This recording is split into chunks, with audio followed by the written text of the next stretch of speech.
Hi, everybody. This is Tina from Rehatch Designs. Hope everybody's doing well. I have three French country shabby pink projects for you. First off, we're going to be using this wood blank from IOD, and I do have several of them on my website. I ran out of the arches, so I thought we'd do a project with this. And I think the arch is getting hard to come by right now. And also this gorgeous decoupage paper, which I also have. We're going to be basically using clay to decorate this wood blank. And I'm going to be using my IOD air dry clay. And I do mix in some Jovi clay later. I'm trying to use it up because it's already open. So anyway, what I will do is I will go ahead and work that clay in my hands a little bit before I try and use it. Just kind of roll it around in my hands to soften it up. And there I'm showing you what I have there is I just have like a cotton cloth, and I usually spray it with water every time I get my clay out. And I keep that in a baggie with my clay, and it keeps it moist and fresh. So anyway, I'm going to be using, I believe it's the trimmings 1 and 3. And I have those in stock. I think I have all three, 1, 2, and 3. I think the 1 just says trimmings on it. I'm not sure. I don't think it says 1. It says trimmings, and then there's trimmings 2 and 3. So I roll my clay out into a snake.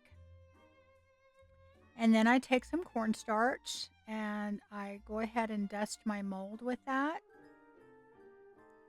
And I push the clay in with my fingers, mainly my thumb, and I make sure I press down really well because I want a really good impression. And that wonderful micro rim makes it so easy to work with these. So what I'm using now is I am using my transfer tool. When you buy transfers, I love it for doing this. I'm just scraping off the back to make it flat. You don't have to use anything. You could use a old credit card, a room key, or whatever. I just find that I have a lot of the transfer tools laying around. They work really well. Isn't that beautiful? And I don't think it's by accident, but a lot of these trimming pieces from the trimmings mold, they fit perfectly on these wood blanks. So absolutely gorgeous. Of course, you don't have to use a wood blank. You could use just a flat piece of wood. It just wouldn't have that elevated portion on it. Or if you can find a frame that has like a flat, uh, rim around it. But these definitely look like they're made specifically to go on, to go with the trimmings. I'm sure everything they do is very well thought out. And so if you notice, there is that little curved part there, and the way that these trimmings molds work, they're made so that you can attach them. And that's what we'll do. And I'm going to make several pieces to go all the way around. And then I'll show you how to miter the corners.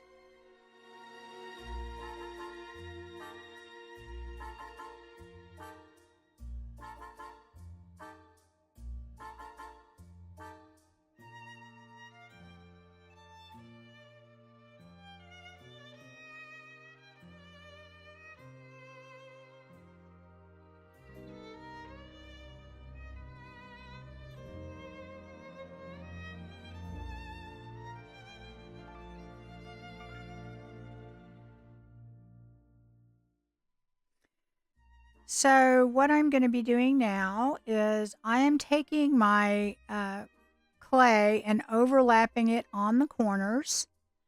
And then I'm going to take my little spatula tool or something, sharp. You could even use a plastic knife. You don't necessarily have to have special tools. And I'm just going to cut it at a corner with the clay overlapping, and you will see that it makes the perfect mitered corner. Super easy to do, and it looks really, really good when you're done. And just make sure, here I am, I had that one piece kind of backwards. This is going to be a very elaborate kind of piece. I'm going for a kind of a French country baroque, very old world looking, chippy, layered look. So it's going to, be a bit ornate. So anyway, I'm going to be doing that all the way around, and then we're going to piece everything together.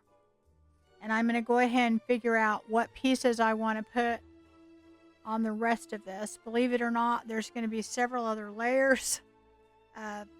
So stay tuned for that. We're going to be using the Angelic tapers. And what you can't tell what I'm doing there is I'm sizing up which one of these little angels I'm going to put. I'm going to be using 2 of them, and I am going to be attaching it to the side pieces. And I actually go for the kind of smallest angel, and I'm going to go ahead and cast that.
Now that I've cast those pieces, I'm going to be taking one of the trimmings pieces, and I'm going to go ahead and make a smaller piece that I am going to put around the actual decoupage paper, because the paper itself, while it fits inside perfectly, it has a white rim around it. It has like the white trim, and of course I could just take that paper off and then blend in some paint, which I often do.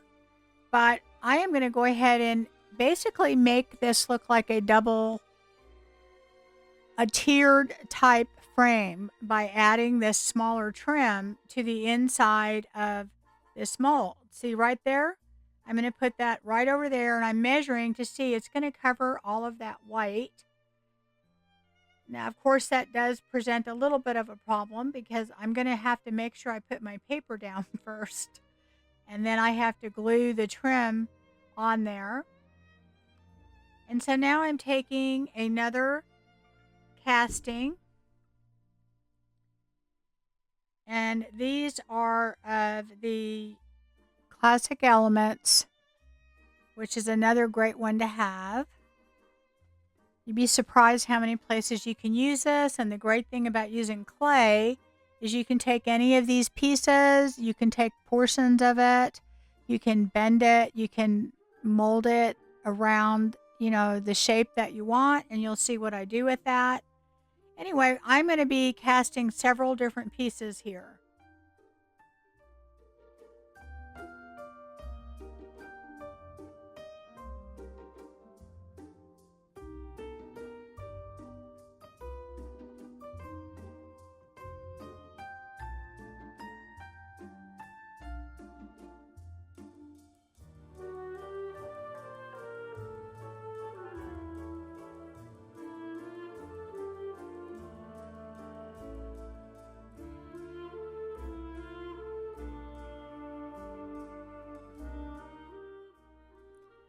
So now that I've got all my pieces cast, I am going to start gluing everything down. So I need to do the first layer of castings down, which is all of the pieces from the trim molds. And all I'm doing is I'm actually putting the glue on the little frame rather than the back of it because it's pretty much almost the same size. So I'm just kind of laying my glue down with my little spatula there, and I'm going to go all the way around, and I'm going to take special attention to the parts that connect. And what I usually do with those is I put glue in between those two pieces, and not just on the bottom, but on the sides. And what that does is that really does connect them together so they don't tend to separate as much. So I'm going to do that all the way around, and I'm going to do that on my corners too. I'm going to put some glue on the corners to make sure that they don't separate as much. And I'm just kind of glue all those down.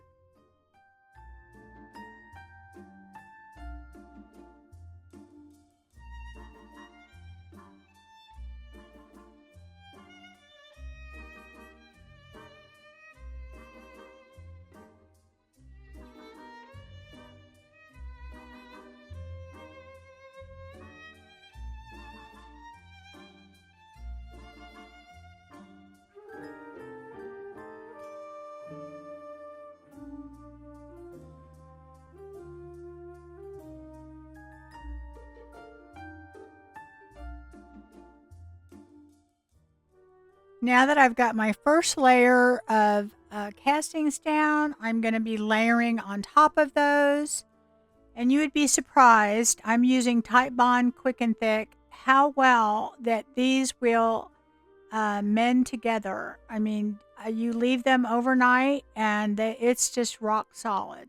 So I'm going to go ahead and put my angels on the side there, and you'll see that they are a little bit cracked. They've been sitting out for a little while because it took me a little while to put that trim around, and that is perfectly okay that it's cracked.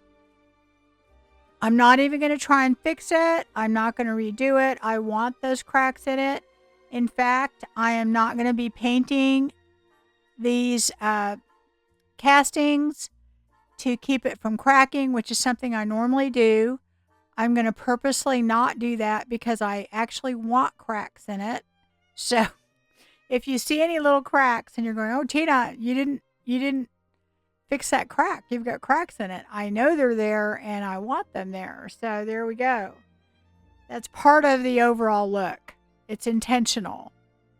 And even when it's not intentional, it's going to work. So anyway, we're going to put these two down, and then we're going to put our other pieces down. And I always make sure I put plenty of glue on it. And I'm actually kind of molding these to the surface. You'll see they're a little big. So I'm kind of taking my fingers and just kind of rounding it a little.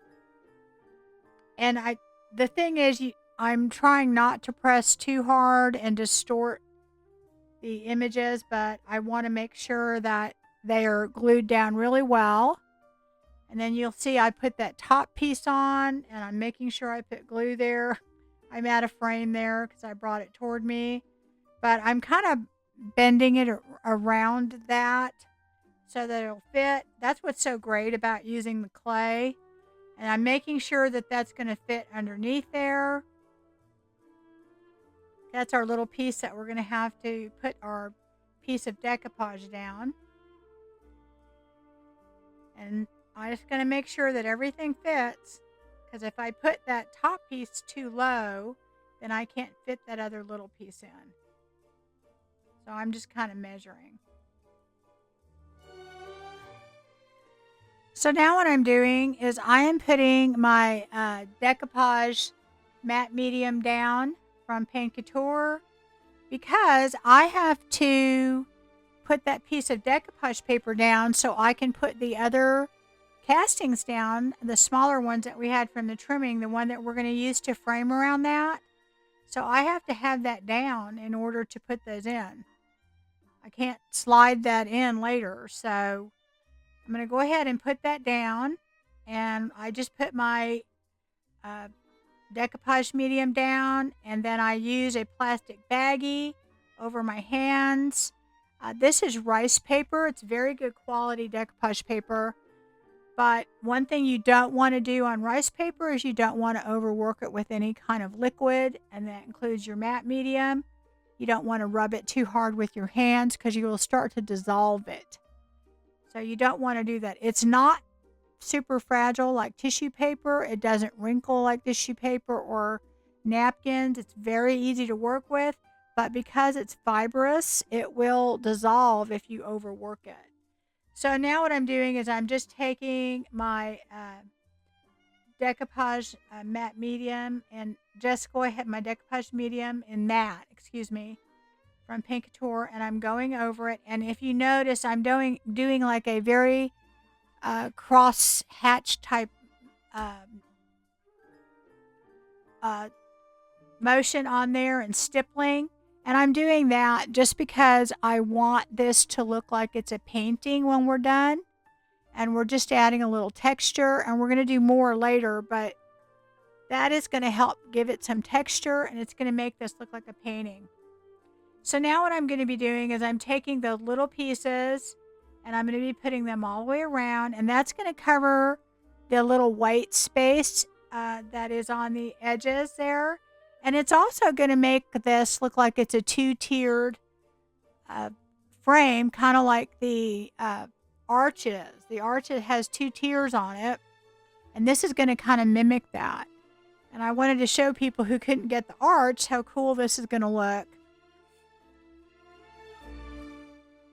So this is the next day, and I am going over this with pine cone, the color pine cone from Pink Couture, chalk paint. And I'm going to go over the whole thing and make sure I get in there pretty good. It doesn't have to be perfect coverage. This is the first layer of many. This is going to have a lot of layers to it, guys, and I promise you, you're going to be watching it and you're going to go, oh my gosh, what is she doing? But, you know, trust the process. So we're going to go over the whole thing and get in all the little crevices, and I do put some tape around the decoupage picture, even though it has a top coat on it. I put a little bit of tape just when I get, you know, on the inside where I'm doing that piece that we put that extra trim in.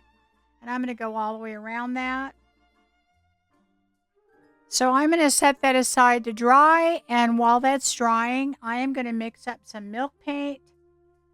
And this is Sweet Pickins milk paint in flour sack. And milk paint is a powdered form of paint. And you put equal parts water and equal parts powder. And I'm just going to mix it up. And you should really let it sit for about 10 or 15 minutes. And that's why I'm doing it. And this would not be a Tina video if I didn't make a big mess. So anyway, now I have my little palette here. And I'm going to be taking several different colors. And we're going to be using these on our little frame. So we're using Basil by Pink Couture, Autumn Sage, and we're also going to be using Rose Water, Iron Clay, and Cranberry by Fusion, and a little of French Linen by Pink Couture. And I am going to be layering different paint on this, and I'm not necessarily blending them. I'm not trying to blend them a bunch. I'm just trying to put different layers, and I'm blending certain sections in. And I know you're going to think this is a big hot mess, but you can watch the train wreck. Just keep watching. Anyway, that's what I'm doing. I'm adding all the different colors on, the different layers.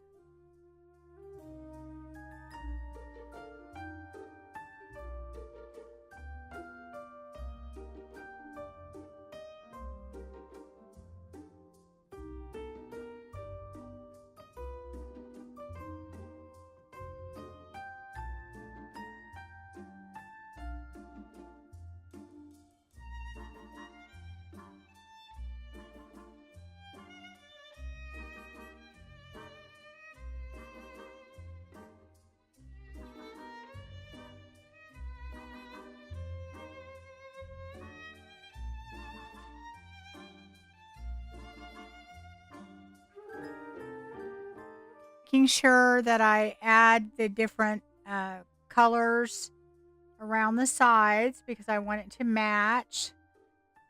Isn't it beautiful? So anyway, guys, I'm going to keep adding colors to this until I get it. And if I kind of cover too much of one color, I go back and add more. And, I'm just going to trust the process. I'm not going to tell you that I wasn't worried at some point, but I think it turns out okay. Anyway, so now I'm going to make sure I'm adding the pinks in there. And I'm going over some of the darker colors. I usually, when I do something like this, I start with the darker colors first. And I will do similar colors at the same time, like I did the two greens, and I may blend them together in some parts, and then maybe even, that's why I have the French linen in there, so that I can go ahead and make some of them lighter and make another tone if I want to. And that's basically my thought process in it. So the lighter colors usually are the last colors that I add on.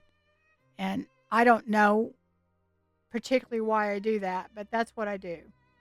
So now I'm going to go back and I'm going to take that milk paint that we mixed up, and I am going over this, and I'm doing a dry brush over it, but probably a little bit more than a dry brush. I'm putting a little bit more paint than a dry brush. And every time I put some paint on, I am going to go ahead and use my heat gun, because if you use your heat gun with milk paint, it will crackle the paint most of the time. Not a guarantee, but it's going to crackle on this, and that's what it does. And I'm making sure that before I go over the rest of it with the milk paint that it's dry, because I don't want it all to blend together and make mud. I want all of those layers to peek through. I don't want them to blend with the white. That's not the objective here. I'm not trying to blend the white milk paint with the dark colors underneath. I want the dark colors, all those colors, to peek through.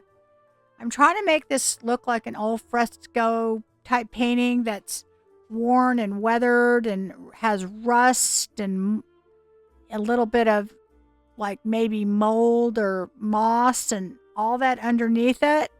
And that's what it would look like. If you look at a really old piece, it's going to have a lot of different colors underneath it. So anyway, a lot of what we did earlier is going to be covered up, but the layered effect is going to make it very realistically look old.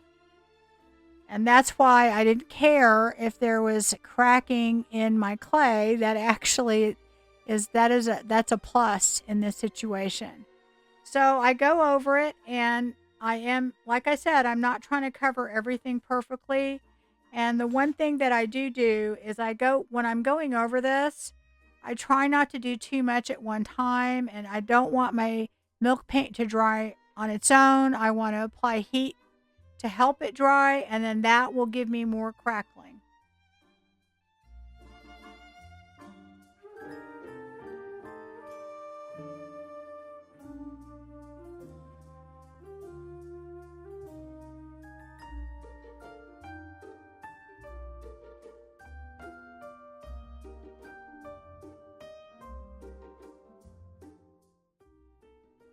And now if you watch, I'm making sure that I go over it with my heat gun, fill in any spots that I need to fill in.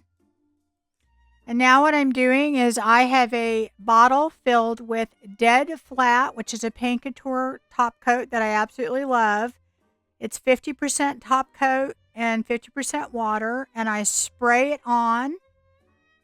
And then I use my heat gun. Because it's a water-based top coat, it's going to reactivate it, and I'm going to go ahead and heat it to give even more crackle.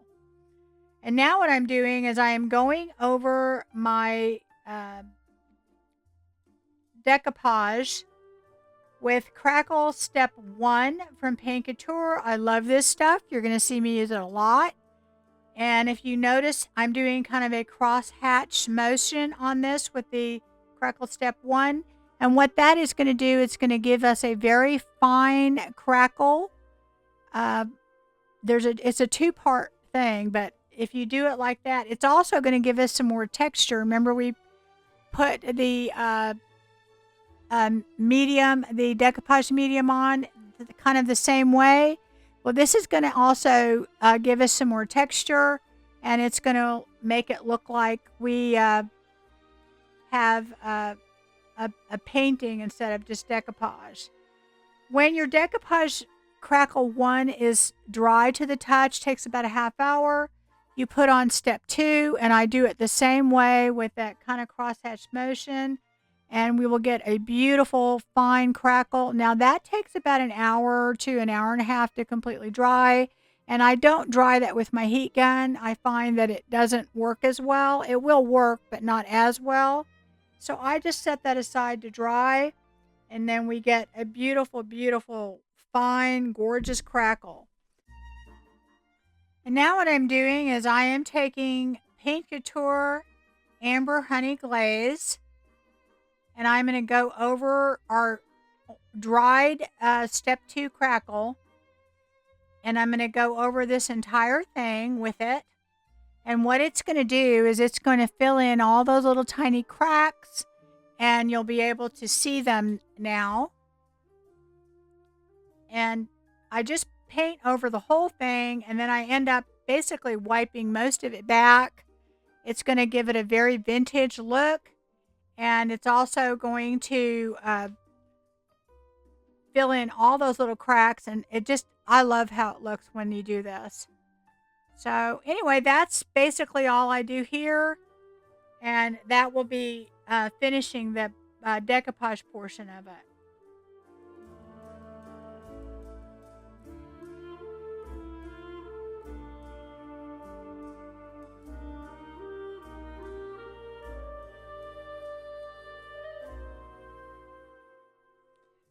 So now what I'm doing is I am taking Sweet Pickins Dark Oil Wax, and I'm going over my entire frame portion. And what that's going to do is it is going to fill in all of those little teeny tiny cracks and all of that detail. And you may not want to do that. You may want to leave it, the way it was before. But what this does is it definitely gives it an old look. It takes that white and makes it not looking so new, and it will darken your paint, but because we put that spray sealer on it, it will not be as dark as if you put nothing on it. That's why I did the spray sealer, is for 2 things. Because it's water based, it will increase the crackle, but it will also seal your milk paint, and so it won't absorb as much of the oil wax. But the oil wax is important to me because that is what gets into all those little teeny tiny cracks that you got when you were using your heat gun with the milk paint. And it will go and it'll get in all those little crevices and really give this a very vintage look. And now I'm even taking some of the oil wax and I'm going over our decoupage with it. The oil wax works better than just about anything else, even better than a glaze, in getting into cracks and little teeny crevices because it's thinner and it will get in all those spaces, and that's why it works so well with milk paint. If you're going to use milk paint and you like that crackle, wax and even glaze doesn't do it justice. So now what I'm doing is I am taking some gold wax from Paint Couture, and I'm going over it with my fingers, and I'm not trying to get it in any specific places. I'm just going on the high points, and I want it to look like this is a very old piece and then a lot of the gold has worn off. I don't want it all over. I'm kind of putting it lightly, and I love this gold. I have a few containers of it. I think about 3 or 4 on my website, and I like it because it's not that dark gold. And then what I'm doing after that is I'm going over this with Paint Couture's French Gold. And here's our finish project. I think it turned out beautiful, very, very uh, layered and chippy and old. And you tell me what you think about it.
So, project number 2, we're going to be doing something very similar to the other project, but we are going to be using angelic tapers and we are going to be casting them in resin. And this is a fast casting resin. I'm using Fabricast.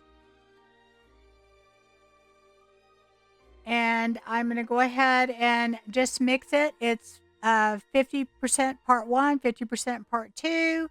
And then you just mix it up. And I'm going to go ahead and cast it. And I am going to be showing you how to make your tapers double-sided, because that's what we're going to be making here. So what you do is you basically cast it one time, and then you take your completed casting and you go ahead and cast again the second time. I'm making sure that I have plenty in there. And then you just add your other taper, your identical taper, lay it down on top of the taper that is not quite done. You don't put it when it's really wet, but when it's not done, and it'll basically glue them together. And so you'll have this perfect back to it that matches. And if it's off a little bit, you can sand it a little on the edges. So now we're going to go over this with our pine cone, the same color that we used on our frame. I'm going to go over the whole thing, and there is a little twist to this one, so hang in there for that. So I go over the whole thing, and I'm going to go over all 3 of them, front and back.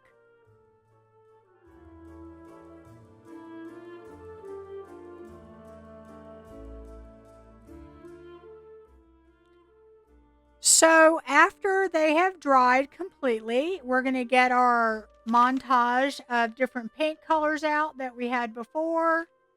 And we're going to basically do the same thing.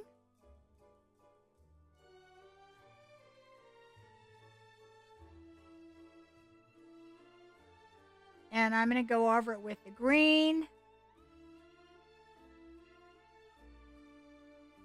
And of course, all of the other different colors.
So now what I'm doing is I am adding a different twist to this one. I am adding some Sweet Pickins milk paint in the color Tickle Pink.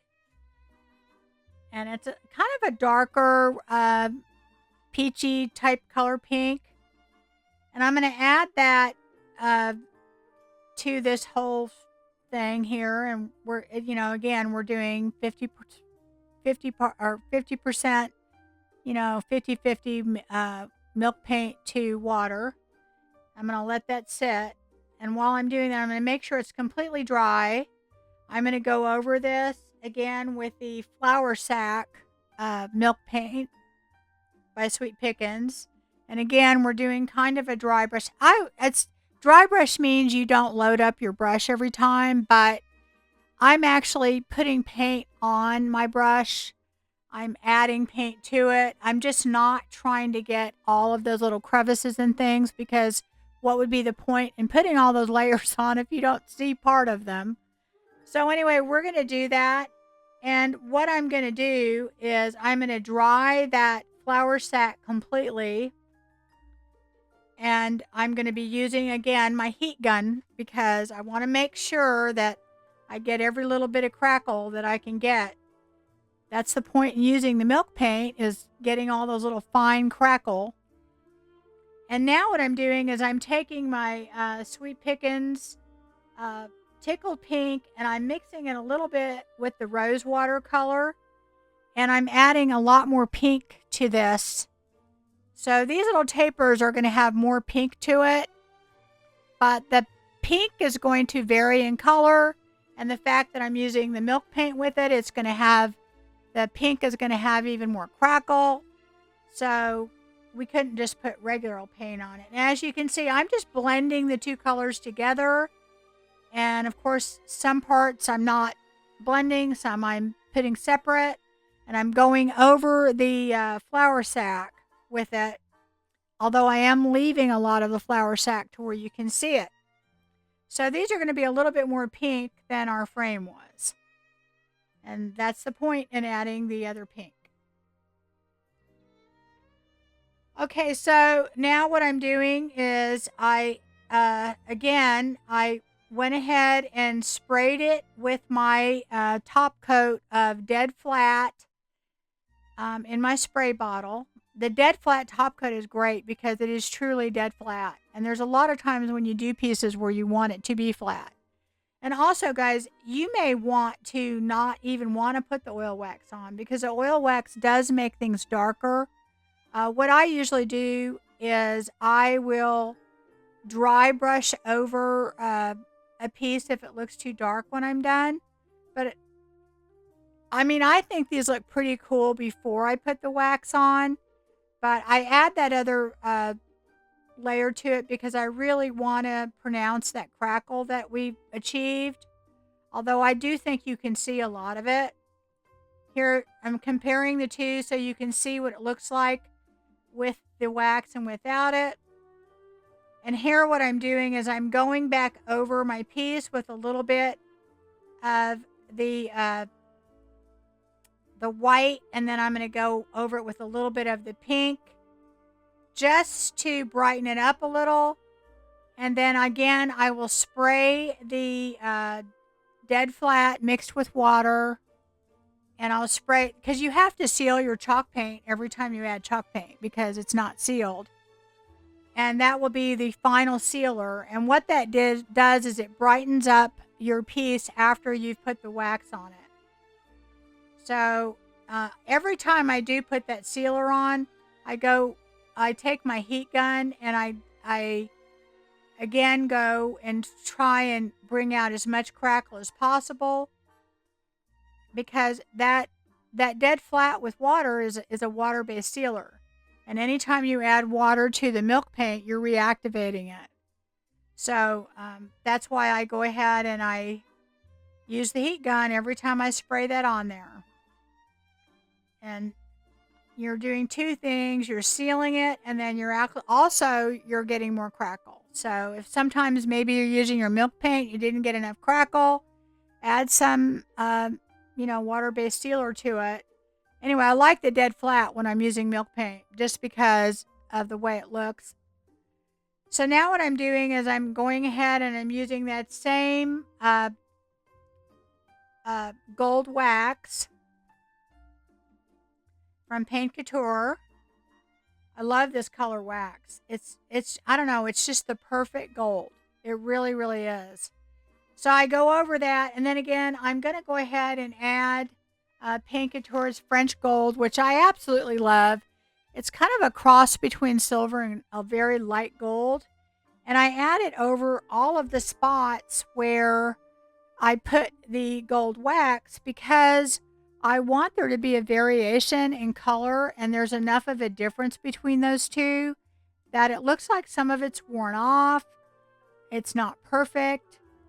And of course, I'm not looking for perfect coverage on the wax. I just kind of hit the same spots where I put the other gold just because I want you to see the variation in the gold. I mean, just like the variation in the paint, the variation in the gold will add interest and make it look even more old. Anyway, that's why I add the two. And I go back and forth until I get the right mixture of what I like.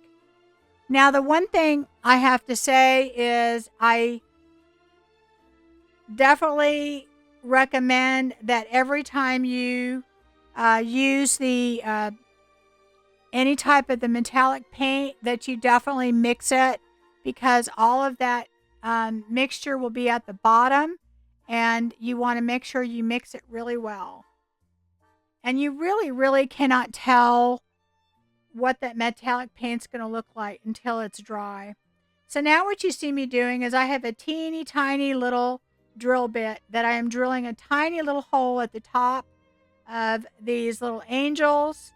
And then I have some, it's a super glue with a spray accelerant that I put on there, and I'm putting a tiny drop of glue.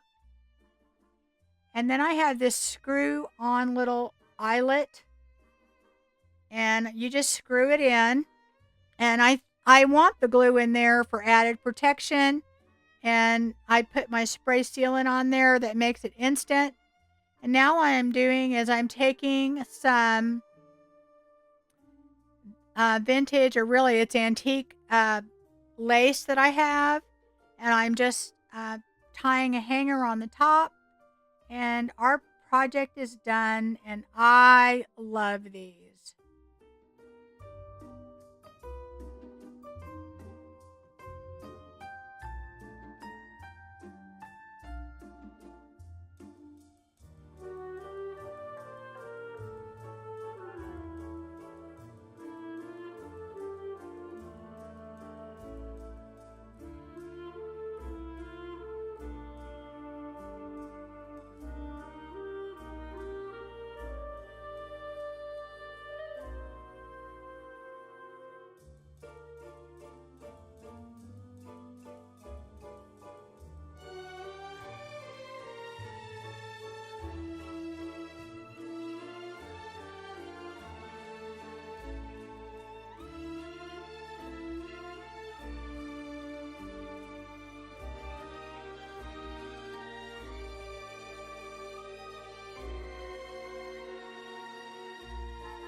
All right, project number 3. This is our last project. Thanks for hanging out with me today. Anyway, this is quick and easy. I had this frame, and it already was painted just like you see it there. And what I'm doing is I am simply going to take some wax by Fusion. It's called Rose Gold, and I am telling you, I have fallen in love with it. when I first saw it, I was like, I don't think I'll ever use that. Oh boy. It is just something like no other. It has the perfect pink tone to it. And it just adds the perfect touch of pink. And all I'm doing is I'm just wiping this wax on and wiping off a lot, letting it set in the crevices, and just barely having it go over this white frame. I thrifted this frame. It was $5 and 75% off. So I don't know. I'm going to do the math. But anyway, that's all it cost me. So I'm doing that. And then after I put the wax on, I'm taking my new favorite gold, the French gold. I like the gold wax too, but the French gold is by Pink Couture. And I carry all these on my website, guys, if you're interested. And I'm going over just the raised portions. Remember, they were already silver. But the French gold it's a little different color. It has a cross between gold and silver. But it's a very light color. I think it would work really well with blue. Anyway, I'm going over all the raised portions in that. And that's basically all I'm going to do. But I really, and I will have to say, Fusion's waxes, finishing waxes, are to die for. Because they are so, silky smooth. And they're just wonderful. And they go on great and dry great. So now I have this piece of decoupage paper. I also carry that. And I'm putting inside the frame. I just put my decoupage medium on. This is just one of those frames, where the back pops open. And I put it on, and I'm using my little baggie to make sure it's down nice and smooth. Now, of course, I could have just dropped this in the frame, but I don't know. I like how it looks when it's down there good, and I put a top coat on it. So now what I'm doing is I bought these stamps off of Amazon, and I'm going to go ahead and stamp this stamp on this little piece of drop cloth that I've kind of frayed. It says, "Oh, come let us adore him."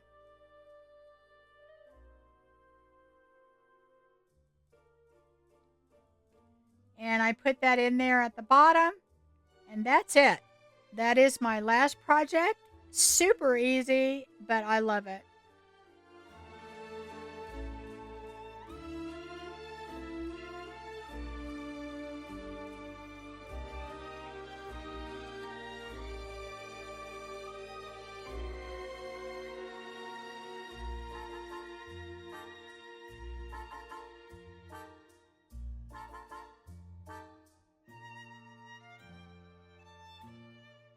So I hope you enjoyed that. If you did, please give me a thumbs up, a like, subscribe, hit that notification bell so you know when I put out another video. And if you want to purchase any of the things you've seen in the video, you can get that on my website. Link in the description box. Take care. See you next time.